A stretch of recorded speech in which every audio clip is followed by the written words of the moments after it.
Hi there, spiritual seekers. So glad you could join me again today. My name is Beverly Ann from Light Warrior, and today I just want to discuss something with you that has been such an eye-opener for me. While I was a practicing Christian in the church, they always told us about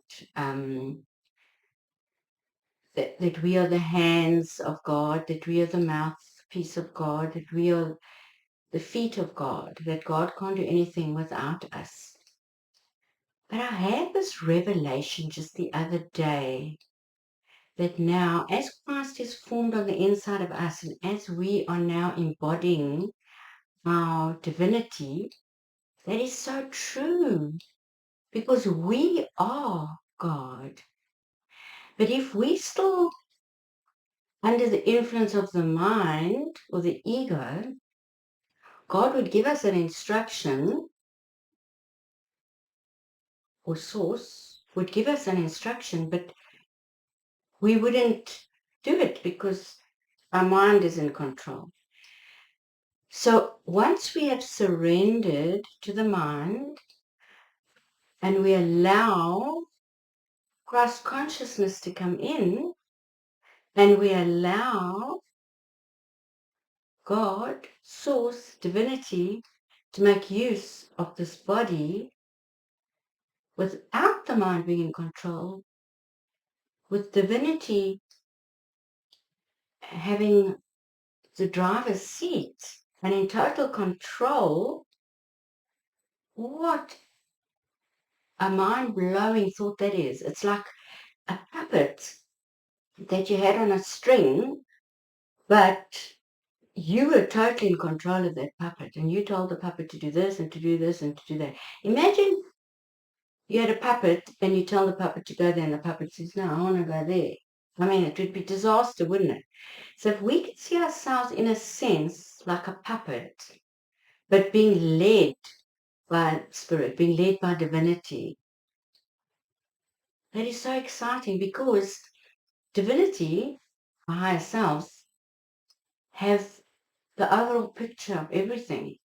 So they know if there's a hole in the road up ahead, and they will tell you, go right. So your divinity won't allow you to fall down the ditch. Your divinity will know exactly which road is the quickest, where there's the least traffic, where there's the most opportunity. That is so exciting. And all we have to do is we have to do what the thought we get. And you know, these thoughts that we get are very subtle. I want to tell you a story about some years ago when I was still living in the city. I was living in a townhouse, and my black cat used to always come and visit me. And I came home particularly late this evening, and pulled my car into the garage, and I called him because he normally didn't stay in the garage. He normally went up with me. But he called and called, he didn't come, so I thought, all right, he's out of the garage. I closed the garage and went upstairs to my place. Cooked dinner, had dinner, everything, and then that evening I was lying in the bath, and suddenly I wondered, where is my cat? He always comes and sits with me on the bath while I'm in the bath and enjoys the heat, the warmth, the steam. I'm not sure, but he's always around me, but he was nowhere to be found. Then I got this thought, maybe he's down in the garage. And I thought, it can't be. And I just dismissed that thought, left it, consequently went to bed. And the next morning, went down, and on my way to work, as I opened the garage, out ran a rather frightened black cat. And that was a lesson to me. I thought it was just my own thinking, but that was guidance by divinity. There have been many other instances that I can even share with you. We were in a hall having a meeting, and I had this thought, the aircon's going to go off. And I thought, why it can't? Because it was very hot, and we put the air conditioning on, and my husband was talking, and I was sort of standing on the sides, and I thought maybe I must go switch off the aircon. And of course, a few minutes later, poof, off went the, all the power because the aircon had tripped all the power. So we had to reboot all the sound system and everything. Whereas if I'd gone and switched the aircon off when I got the thought, we wouldn't have had that issue and we wouldn't have had that interruption. Often there have been thoughts like that, and we think it's our own thinking and we dismiss it. But that is how divinity speaks to us.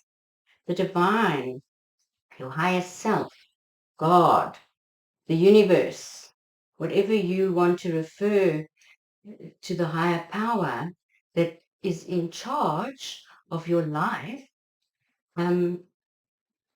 It's such a subtle thought. It's your own mind. It's your own thinking. There's no other voice or other tone or anything. It's just a thought, a fleeting thought.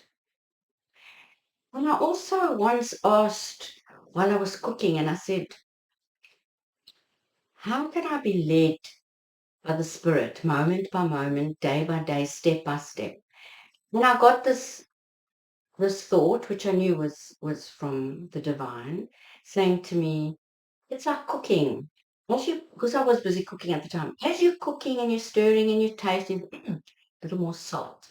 And then you carry on stirring and whatever, and then you think, oh, I could use a bit more paprika or a bit more of this or a bit more of that. And so the process goes. It's a moment by moment, as and when it arises. It's a thinking, a thought, or whatever. And I've heard of people that were going to go leave at a specific time to go on a road trip with an aeroplane, for example. And something happened that they had a blowout, or um, something happened that they missed the plane. And then the plane was hijacked. There have been other incidences where the plane had an accident and fell out of the sky. Many, many such incidences. So the message I want to give you today is that we embody our divinity, but it's a choice. It's a choice to embody your higher self. I mean, your higher self is there. All that energy can't come into this measly little body because the body won't be able to cope with all the energy. It'll fry the circuit, so to speak. So that's why we need to give permission to be led moment by moment by a higher self, by God, by source, divinity, or what some people refer to as God. You just led by your thoughts, moment by moment, and you do whatever you feel led to do. And if you don't feel led to do anything, you don't do anything. Or you carry on along your way. But if you get a thought saying, why don't you do this? Or let's go there, or let's do this. Just do it. Just do it. Even if you're wrong, what have you got to lose? Because the more you do it and the more you listen, the more sure you get and the more certain you are that it is the divine speaking through you. Because I really believe that the fifth dimension where we're all ascending to is not a place, it's a frequency. It's an experience. It's an energetic experience. And the way to get there is by being led. That's what it is we're going to be led by our divine. We're going to embody the divine. The divine is going to use us like a puppet and is going to take us everywhere. But it is us at the end of the day. We are the divine. But because that energy is so powerful, it can't come into this little meat sack. So once we allow and we get out of the way from our thoughts and our mind, and we allow the divine to come in and animate this body, imagine the things we can do. Imagine the powerful life we will have. But at the same time, to get to that point where we are embodying the divinity, we have to get into our heart. We have to get out of our head and into the heart. No more thinking, should I do this, should I do this? No, it's a feeling. Yes, I must do that. Yes, I can feel, that feels good. Yes, I must do that. It is a feeling now. So we're out of the thinking mind and we're into the feeling, the heart. We're led by our heart. And so I'd like to encourage you to start practicing this. And the way to get into your heart, excuse me, the way to get into your heart is by putting your attention here, bringing your attention, your breath, as you breathe slowly, slow breaths, you bring the attention into your heart. And when you're there, you imagine this energy flowing out, this love for everybody and everything flowing out and flowing towards yourself. Because if you can't love yourself, you can't love anybody else, including the divine. So the first practice, I know I'm talking around in circles now, but the first practice as a new human on the new earth is to love yourself. Love yourself just the way you are. I deeply and completely love and accept myself just the way I am. That's one of the mantras I say every single day, and I really mean it. And my love for myself has grown so much. And it's not an arrogant, vain love. It is a genuine, compassionate love. And it's a getting to know yourself on a different level. Not in your head, but in your heart, with feelings. So I encourage you today, start practicing getting into the heart and being led by the divine.